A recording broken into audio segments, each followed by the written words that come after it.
So I just want to welcome Carol Held.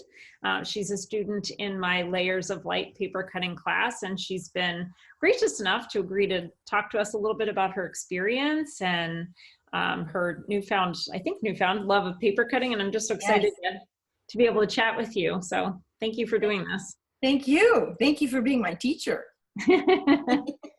Well, you're such an amazing artist. I have to say, I feel humbled when you say that. So thank you. No, but you've created classes that I've taken that have just inspired me. So that's really wonderful and put me in new directions. So that's just amazing to me. Oh, that's so cool. I love that. So can I hear about, like you said, new directions, and that got my curiosity up. Oh, yeah. So I've been doing a lot of Zentangle patterning work. And so I did this, I had a dream where the number 72 came up. Okay. So this last year, I started to do 72 days of Zentangle. So I did this book and I ended up doing like 120 days in a row. Wow. And Zentangles are just... Do you want to show us any of it, or? Yeah, they're just tiny, 3.5-inch square. Oh, and my dog, this is about a Zentangle on my dog we had to put her to sleep. Oh, and that's what started it. And so I've always been interested in patterning. And so I think that the Why did you find me then? I can't imagine.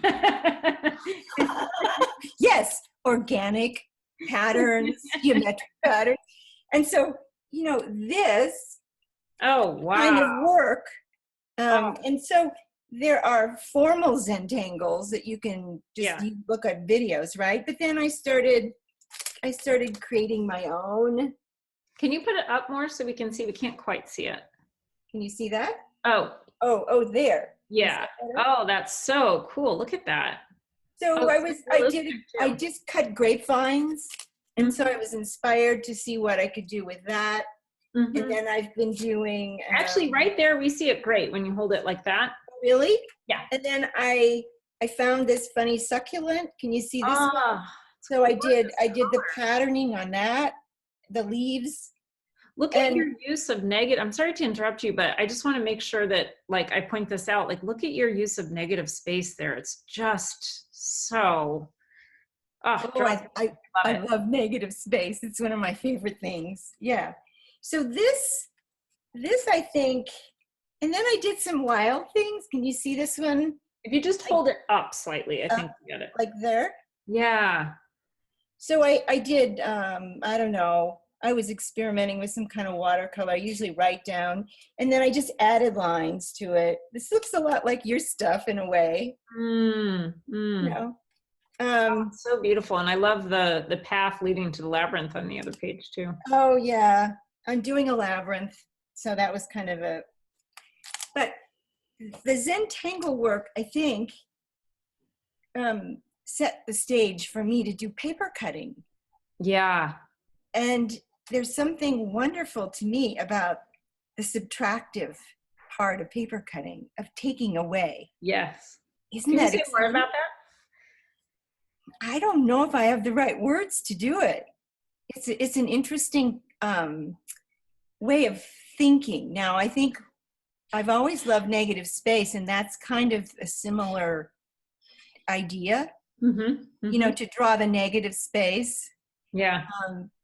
But in paper cutting, it's more like looking at a form and trying to decide, okay, what exactly do I want to cut away to create the form? Yeah. It's a very different way of thinking. And it's really appealing to me, really appealing. So I've been making these little journals. Can you see this one? And if you sit back, I think we'll see you even. Oh, this way. Yes. Yeah. Okay. And just experimenting in these journals, I did your word, I did a red cabbage, and this I thought was really fun because. Oh yeah. And then can you see the other side? Yes. Oh, and your Begonia Heart. And then my Begonia escargot. I went looking for this plant, Amy, but I couldn't find it in the nursery. They lost their mother plant. So can you, that's so pretty. I love how we can see the pink when you turn the page. Yeah, isn't that great? I just love that. That's part of what fascinates me is in books when you do paper cutting, just how you get so much more than just one page out of each page. Absolutely. Then I did something that I really was excited about. I did shells. Oh, and, wow. Let me see if I can get some light behind it. Can you see? Oh, yeah. Now I did just a drawing there, but what I put behind here was I put a handmade paper that I had watercolored. Yes. And it's real transparent watercolor paper.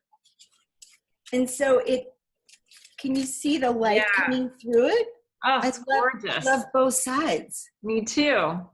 I'm so excited about this.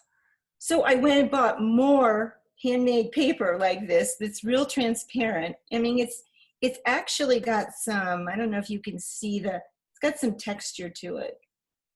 But I just love that. So instead of using tissue paper, I'm going to try more of this. Oh, yeah. And then I really like this. Wow. I started that. Can you put your hand behind it? Yeah. Oh my gosh. Look at that. Which is kind of like yours. I was going to you do your separate circles and you layer them. But I just, in my book, I thought, I'll just try this. Oh, I love where you took it. I love where you took it. I'll probably get inspired by that. It's very cellular. It is, isn't it? Or like interstellar kind of looking. And I think that's going to, like that, there's a seed there that's going to seep into my work somewhere, I can tell. Well, and then your circles got me excited. So I'm going to do... I'm developing. I'm going to do a circle of koi fish because I love kois. Wow. So I'm going to do a circle of koi fish, and then in the middle, I'm going to put some kind of a lotus blossom. Oh my God, that's going to be and cut that. So I'm going to cut this like you do as a separate piece, and then I'm going to overlay the fish going around it. I got so excited about that, Amy. Oh, I'm so excited about that.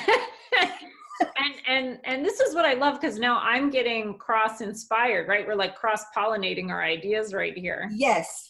So I've been thinking about how would I cut the fish, and that's like a whole nother. It's like days of thinking. Yeah. Do you find you think before you cut? Well, and it depends though, right? Because I kind of do, I do a lot of percolating, but I don't do a ton of planning. Like that, where is it? That piece there, the circle one, which is that one is obviously not a complicated pattern, it's a detailed pattern, but that was thought out.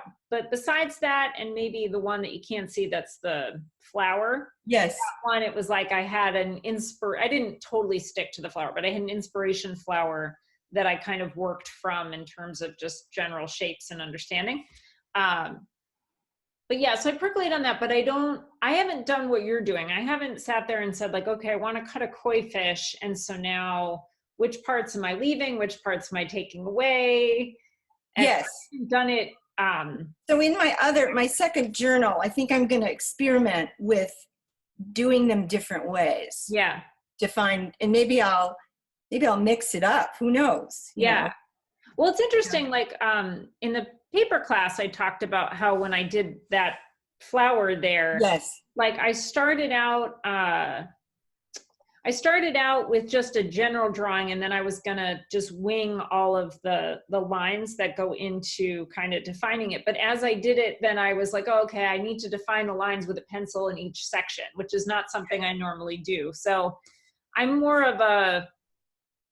a little bit different in my process than you are. But that's I think so. What I love about it, that you and whoever else can come into the class and bring your own approach. And there's all the room in the world for that. I work in a community garden, and I took this photograph of this iris. Yeah. Which I just love because I'd never seen an iris where the top petals had all fallen. opened up. So it's just a very different look. It is. So now I'm cutting. And lots of negative space in that photo too. Yeah, I'm cutting. I'm cutting stop it. And it's just so much fun. I don't know. Oh my gosh. I didn't know what I was feel doing. that movement. Do you feel it?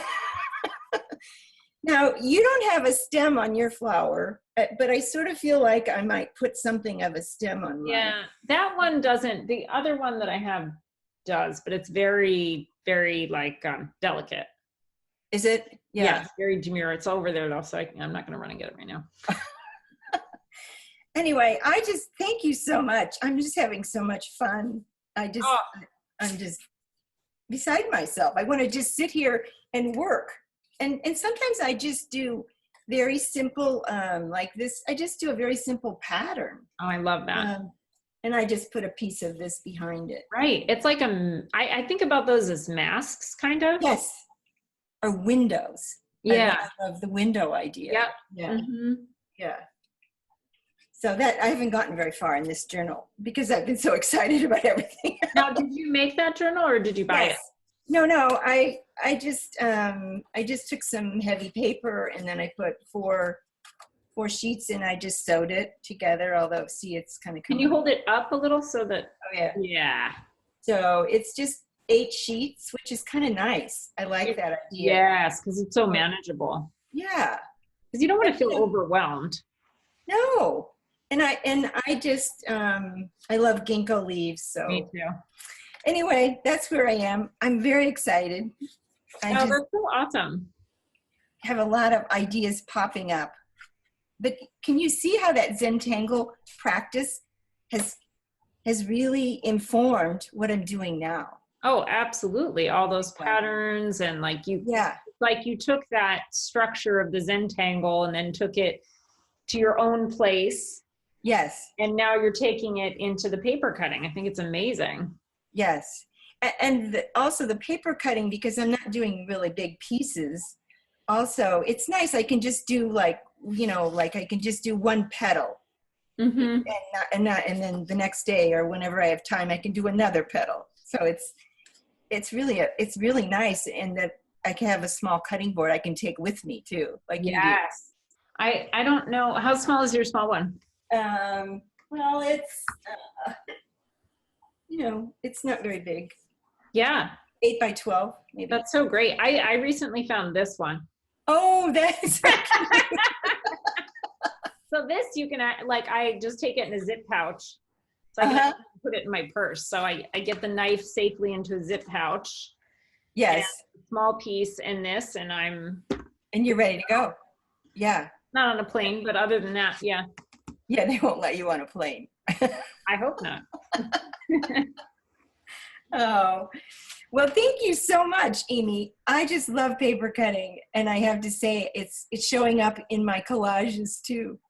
Oh, that's so great. Oh yeah, paper cutting and collage are like this, in my opinion. Aren't they? Yeah. They're great. Yeah. I mean, as soon as I started doing it, I was like, oh, all the layering possibilities are just kind of endless, But I've also just always loved papers. And I have a huge box of handmade papers. So yes. Are you into paper stores? Yeah, but we have some great art stores around here that have great papers. So. Yeah, Blick has a lot of good papers too, thankfully. Yeah, that's where I got my transparent white paper I'm going to work with. So. Okay. Well, it's been such a pleasure looking at your work and talking to you and learning about what you're doing with the class, Carol. So thank you. Thank you. Yeah.